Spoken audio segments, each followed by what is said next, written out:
Morning guys, welcome back to another vlog. সকালবেলা ঘুম থেকে উঠে পড়েছি অনেকক্ষণ। আজকে বুটুও বেশ তাড়াতাড়ি ঘুম থেকে উঠে পড়েছে। উঠে পড়ে ওই ঘরে রয়েছে, মানে বেশ তাড়াতাড়ি বলতে কিছুক্ষণ আগেই উঠেছে। ওকে ফ্রেশ করিয়ে দিয়েছি আর কি। ওই ঘরে বসে আছে, ওকে গিয়ে ব্রেকফাস্ট দেবো। সবার আগে কাজ আমার এটাই, সকালবেলা ঘুম থেকে উঠে সব কাজ ছেড়ে দিয়ে আমি আগে বুটুকে ব্রেকফাস্ট করে।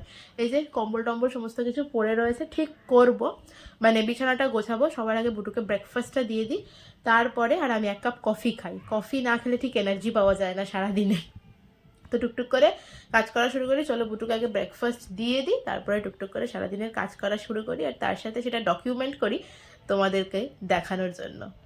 সারা দিনের এনার্জিটা গেইন করার জন্য সকালে উঠে সবার আগে দরকার পড়ে এক কাপ কফি। তাই সবার আগে কেটলিতে এসে গরম জলটা বসিয়ে দিলাম, তার সাথে বুটুর ব্রেকফাস্টের অ্যারেঞ্জ করে ফেললাম। আজকে বুটুর জন্য ব্রেকফাস্টে আছে ইডলি আর তার সাথে সস। সসটা তো ম্যান্ডেটরি, না হলে চলবে না। বুটু তো সাম্বার খায় না, খায় হচ্ছে সস।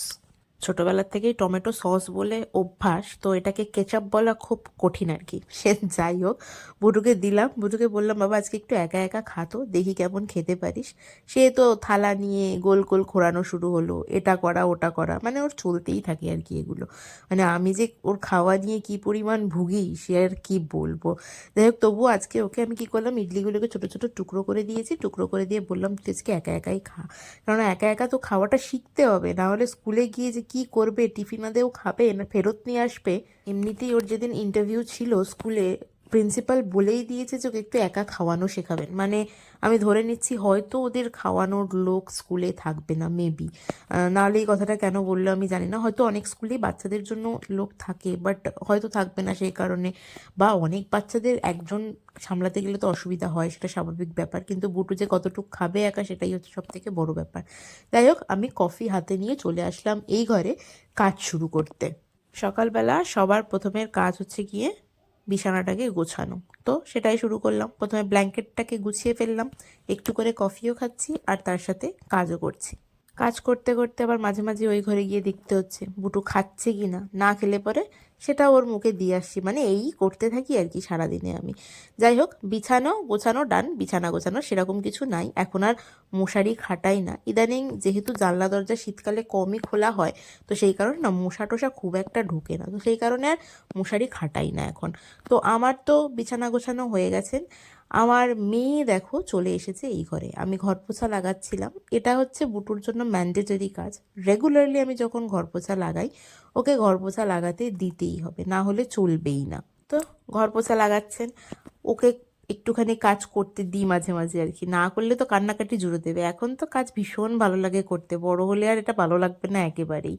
যাই হোক, ও ঘর পোছা লাগানো কমপ্লিট করে আমি ওকে স্নান করিয়ে দিলাম। স্নান করার পরের কাজ হচ্ছে গিয়ে স্কিন কেয়ার করা।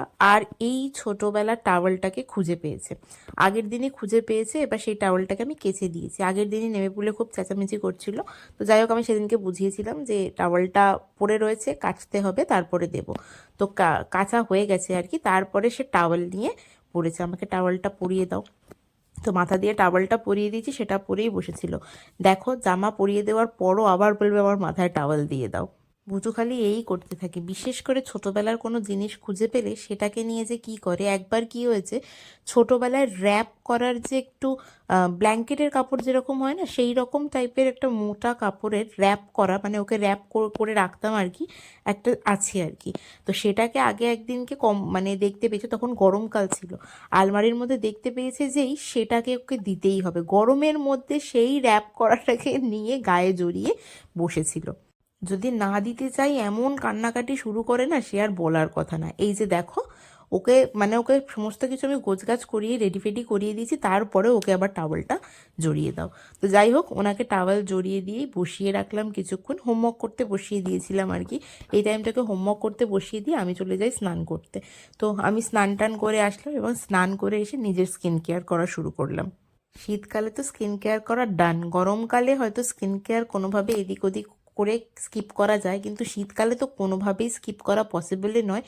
মুখে স্কিন এমন ড্রাই হয়ে যাবে যে কোনোভাবেই ক্রিম না মেখে আপনি থাকতেই পারবেন না। আমার স্কিন কেয়ার কমপ্লিট করে বুটুকে লাঞ্চ করিয়ে দিয়ে আমি নিজে লাঞ্চ করে তারপরে চলে এসেছি মা বেটিতে ওপরে। ছাদে আসাটাও হলো আমাদের ম্যান্ডেটরি একটা কাজ। রেগুলারলি ছাদে আসতেই হবে, একটুখানি রোদ গায়ে লাগাতেই হবে। আমি মাঝে মাঝে আসতে যাই না, আমার না মানে কি বলবো, আমি মাঝে মাঝে এমনই যে আমার ইচ্ছা করে না, ইভেন ছাদে উঠতেও ইচ্ছা করে না। ঘর থেকে তুমি বাইরে খুব কমই বেরোই, ভীষণ রকমের যখন কাজ থাকে, মানে যেতেই হবে, আর্জেন্ট, না বেরোলে চলবে না, এরকম থাকলেই একমাত্র বাড়ির থেকে বাইরে বেরোই আমি। তাছাড়া আমি বাড়ির থেকে বাইরে এক পা বেরোই না। মানে আমি প্রচণ্ড ঘরকুনো, মানে আমি না ঘরে থাকতে ভীষণ ভালোবাসি। আমার এই ঘরের ভিতরে চার দেওয়াল হচ্ছে আমার ভীষণ পছন্দের একটা জায়গা।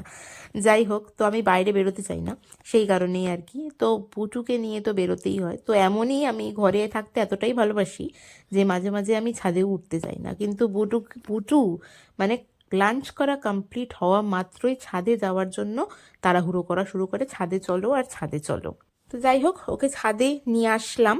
নিয়ে এসে ওর হোমওয়ার্ক কমপ্লিট হয়েছিল না, মানে ওকে আমি স্নান করতে গিয়ে যতটুকুনি দিয়েছিলাম অল্প একটু করেছিল, পুরো হোমওয়ার্ক কমপ্লিট করেনি। তো যেগুলো আমার দেখিয়ে দিতে হবে সেগুলো নিয়ে বসলাম, ওর হোমওয়ার্ক নিয়েও বসলাম, সাথে আমার বই খাতাটাও একটুখানি নিয়ে আসলাম। প্রত্যেক দিনে আমি তাই করি, একটুখানি বই খাতাতে চোখ বুলাই আর কি।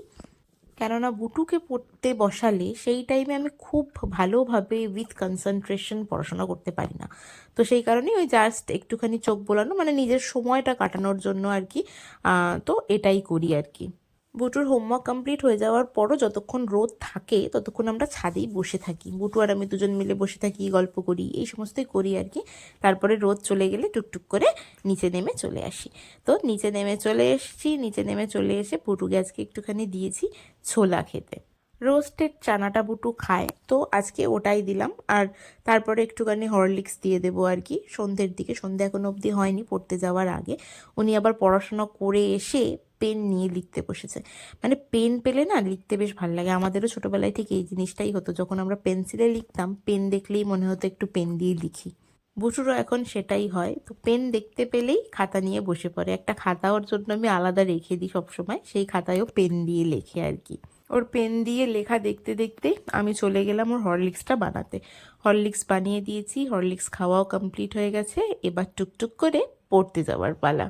ওই যে আমি সারাদিনে যতই বাড়ির থেকে বাইরে না বেরোই, এই টাইমটা বাড়ির থেকে বাইরে বেরোই, ভুটুকে পড়তে দিয়ে আসি এবং পড়ার থেকে নিয়ে আসি। এই দুটো কাজ আমি রেগুলারলি করি আর কি। হলো জল লাগা কি হাইছো, আরে এই দিকটা ঠাল, নাম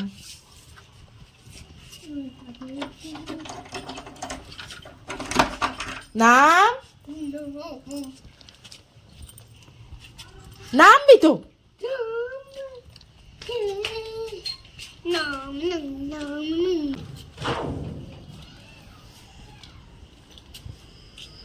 তুমি একবার সামনে দাঁড়াও, এগো, তুমি সামনে দাঁড়াও,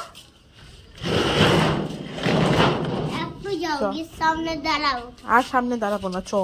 দাও না, দাঁড়াও না, আমি আসছি।